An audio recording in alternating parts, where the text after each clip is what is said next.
अपने बागान में जो हाई डेंसिटी का लीची का और आम का बागान लगाए हैं, उसके बीच आपके से संवाद करने के लिए बैठा हूँ।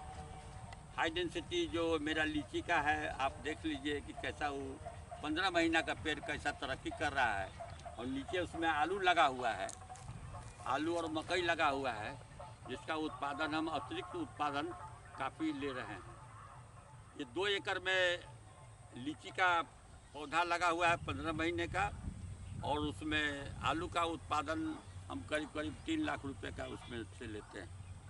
और बगल में हाई डेंसिटी का हम आम लगाए हैं, तो इसको थोड़ा दूरी पर रखे हैं।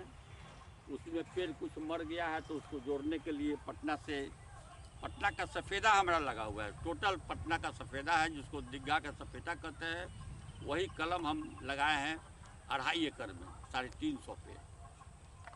तो टोटल 4.5 एकड़ में हम 400 पेड़ लीची लगाए हैं और 350 पेड़ आम का, वो दुधिया मालदो जिसको बोलते हैं, वो पटना का, वो हम लगाए हैं।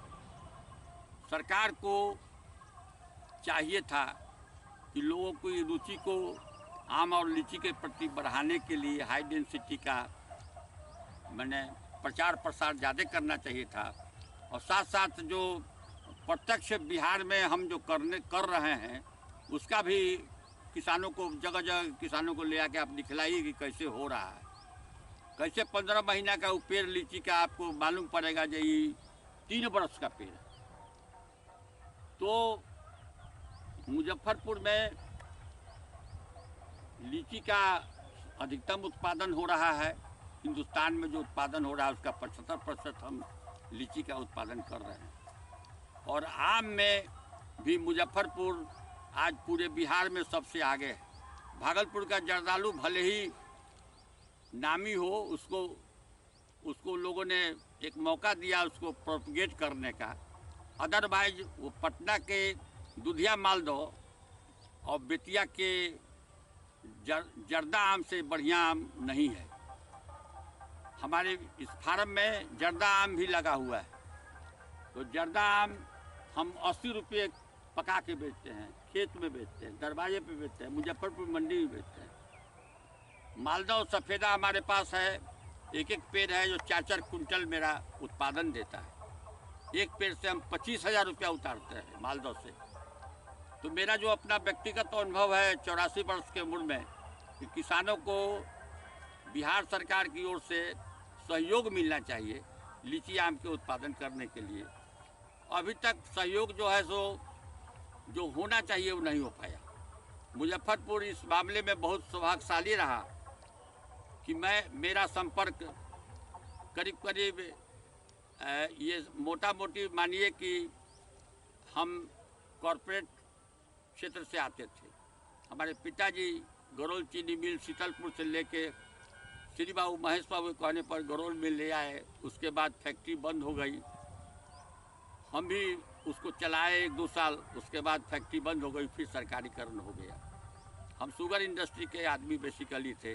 हमारा छोटा भाई जो था सो बिरला ग्रुप का पूरे बिहार का इंचार्ज था।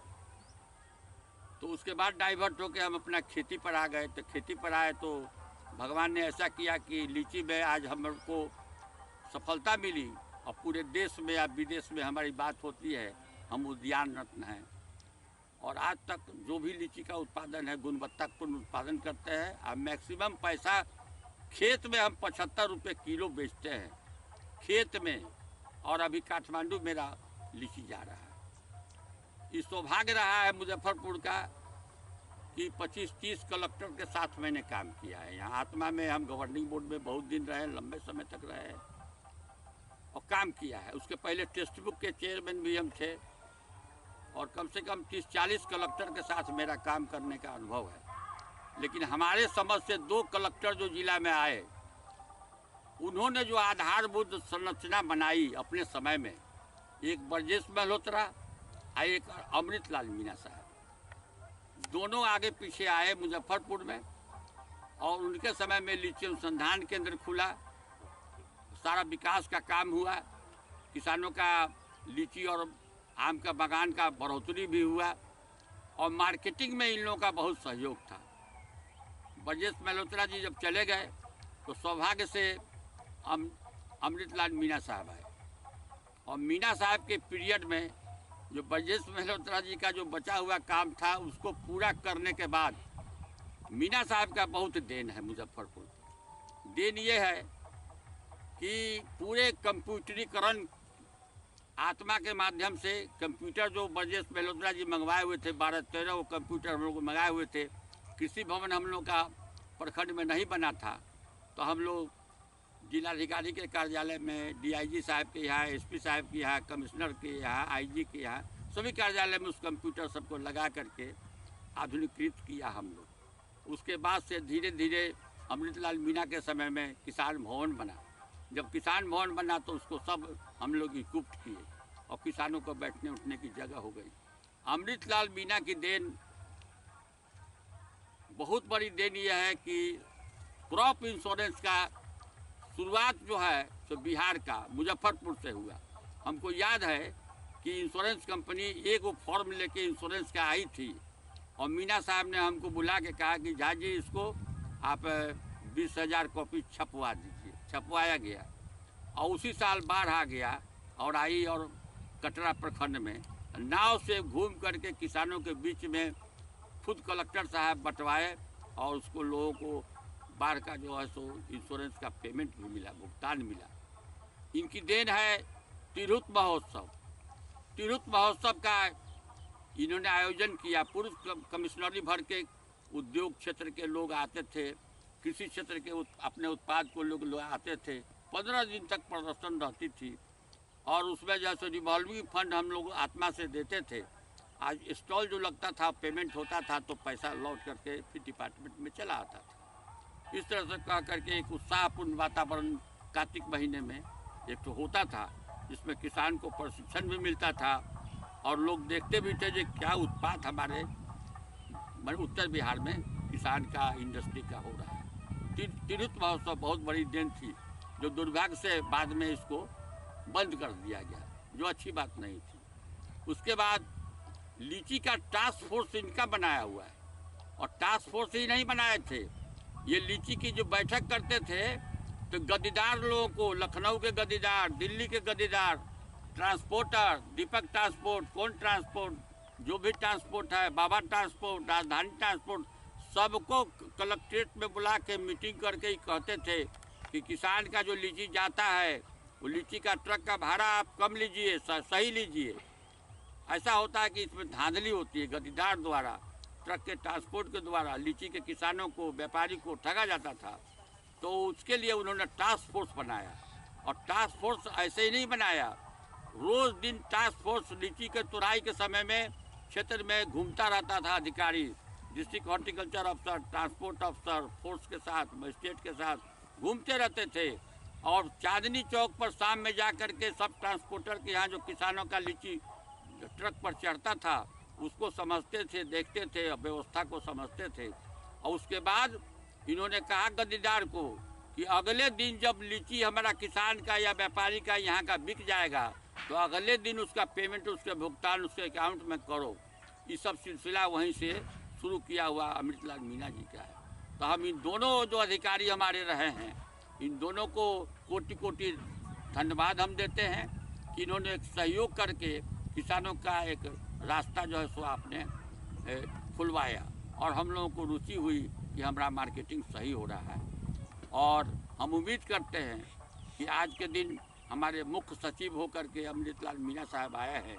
हम चाहेंगे कि एक बार किसानों के साथ एनआरसी में, लीची अनुसंधान केंद्र में बैठक करवा के जिले हॉर्टिकल्चर डिपार्टमेंट का, इंडस्ट्री डिपार्टमेंट का, वैल्यू एडिंग का, इस सब के जो डायरेक्टर हैं उनको बुला करके और इंटरेक्शन किसानों के साथ हो, और सहयोग जो है सो जो कमी है उसको सरकार की तरफ से पूर्ति करने की व्यवस्था की जाए।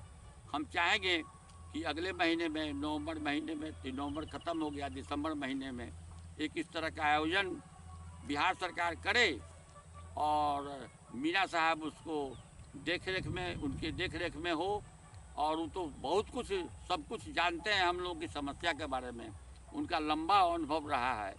तो हम उम्मीद करते हैं कि इससे बढ़िया समय हम लोगों के लिए अच्छा क्या होगा। तो इसको देखते हुए मेरा रिक्वेस्ट है कि आप सभी लोग इस बात का अनुरोध करें कि इस तरह की एक बैठक हो बिहार में, जो सब लोग आवें। एक हम लोगों को मुजफ्फरपुर में जो राजधानी है फल की राजधानी है उत्तर बिहार की, तो इस राजधानी से ऐसा व्यवस्था करें बैकवर्ड लिंकेज का कि देश विदेश में यहाँ से आम का और लीची का उत्पाद हमारा बेहतर क्वालिटी का जा पाए, और बैकवर्ड लिंकेज में सरकार का जो सहयोग होना चाहिए वो मिल पाए। पिछले साल एक बैठक हुई थी जिसमें डायरेक्टर हॉर्टिकल्चर भी आए थे, एनआरसी डायरेक्टर भी थे, वैल्यू एडिंग डायरेक्टर भी थे, इंडस्ट्री डायरेक्टर थे, सब लोग थे। उसमें हमारी जो बातचीत हुई, हमने जो उनको सुझाव दिया था, उसको हॉर्टिकल्चर डायरेक्टर ने कहा कि चुनाव का समय है इसलिए इसको हम अभी पूरा नहीं कर सकते हैं, लेकिन हम चाहेंगे कि चुनाव के बाद क्या हम लॉजिस्टिक सपोर्ट आप किसानों को देंगे, इसकी हम घोषणा करेंगे।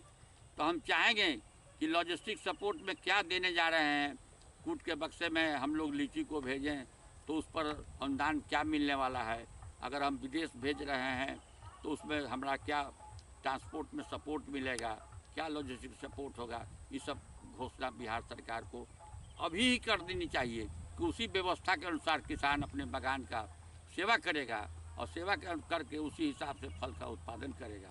सिर्फ भागलपुर का आम अगर दिल्ली भेजा जा रहा है, देश के दूसरे कोने में भेजा जा रहा है, एक क्वालिटी का आम है, लेकिन हमारे मुजफ्फरपुर उत्तर बिहार में तो 2500 क्वालिटी का ये सुपर क्वालिटी का आम सब है। सुकुल है, सिपिया है, जर्दा है, मालदह है, मल्लिका है, ये सब वेराइटी जो है सो यहाँ उपलब्ध है। और बागवानी से तो आपको दोनों लाभ है, एक तो कार्बन क्रेडिट भी आपका होगा, जो कि आज विश्व में ये बहुत बड़ा प्रॉब्लम है। तो आप अगर बागवानी किसान को आप चाहेंगे तो जैसा कि हम लोग उम्मीद करते हैं कि 15 से 20 हज़ार रुपये बीघा जो बागवानी लगाए हुए है आम लीची का, उसको कार्बन क्रेडिट का हिस्सा जो है जो मिल रहा है, जो आपको भारत सरकार को दिया जा रहा है वर्ल्ड बैंक या प्रदूषण को रोकने के लिए विश्व फंड से जो आपको उपलब्ध कराया जा रहा है, उसमें हम लोगों का लीची बागान और आम बागान में अगर सही ढंग से उसको दिया जाएगा तो हम समझते हैं कि 15 से 20 हज़ार रुपया किसान को तो घर बैठे बैठे ये कार्बन क्रेडिट पे हम लोगों को मिलेगा। क्योंकि हम तो उसका कार्बन को कंट्रोल करेंगे, वायु को प्रदूषित होने से बचा भी रहे हैं। तो इस दोनों को देखते हुए इंश्योरेंस तो कम से कम करवा दिया जाए।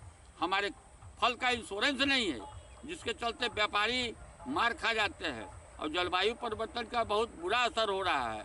व्यापारी रिस्क कवर करने में सकता नहीं है और किसान रिस्क कवर करना चाहता नहीं है। इसलिए हम चाहेंगे कि अमृतलाल मीणा साहब के इस समय में कम से कम लीची और आम का जो है सो इसका ये बीमा हो जाए। और बीमा में अभी जो जनरल बीमा है धान मकई गेहूं का, उस बीमा से थोड़ा ऊपर उठ करके हम लोग उम्मीद करते हैं कि लीची और आम का 1 लाख रुपये एकड़ का बीमा होना चाहिए। अगर इसमें अगर आप कहेंगे तो हम लोग 10,000 रुपये बीघा किस्त भी देने के लिए तैयार है। अगर बीमा कवर कर लेगा तो हम लोग और इस पर सही ढंग से खेती करेंगे, ऐसे खेती को बढ़ावा भी मिलेगा। साथ साथ हम चाहेंगे कि कुछ क्षेत्र ऐसा है मुजफ्फरपुर का, बेतिया का, जिसको लीची और आम का जोन डिक्लेयर कर दिया जाए। इस पेड़ की कटाई के लिए उसको रोक दिया जाए। किसी कीमत पर लीची और आम के बागान को कोई काट नहीं सकता है। इस पर एक कानून बनना चाहिए, क्योंकि कुछ क्षेत्र है जिस क्षेत्र में लीची और आम का बागान हमारा सुरक्षित है और सब जगह नहीं हो रहा है। मुजफ्फरपुर में कुरहनी ब्लॉक में बहुत कम है, समझे कि नहीं। तो जहाँ जहाँ हमारा जो क्षेत्र लीची और आम के लिए प्रसिद्ध है, उस क्षेत्र को सुरक्षित रखने के लिए सरकार को कानून भी बनाना चाहिए। इससे दोनों फायदा होगा, एक तो फलदार वृक्ष का उत्पादन बढ़ेगा और दूसरा जो है तो कार्बन क्रेडिट में हमको वायु प्रदूषण को रोकने में सहयोग मिलेगा। जलवायु परिवर्तन में जो नुकसान हो रहा है उसमें हम लोगों को दिक्कत कम होगी। इन्हीं चंद शब्दों के साथ हम चाहते हैं कि एक बैठक बिहार स्तर पर हो और ख़ास करके मुजफ्फरपुर में हो। और ये जो हमारे मुख्य सचिव साहब हैं, ये बहुत अनुभवी व्यक्ति हैं और इनको कम से कम इनके समय में कुछ सहयोग किसानों को मिलने की हमको उम्मीद है और सबको मिल करके इनके साथ एक बैठक किया जाए और बैठक में निश्चित रूप से हम उम्मीद करते हैं कुछ रास्ता निकलेगा। बहुत बहुत धन्यवाद, बहुत बहुत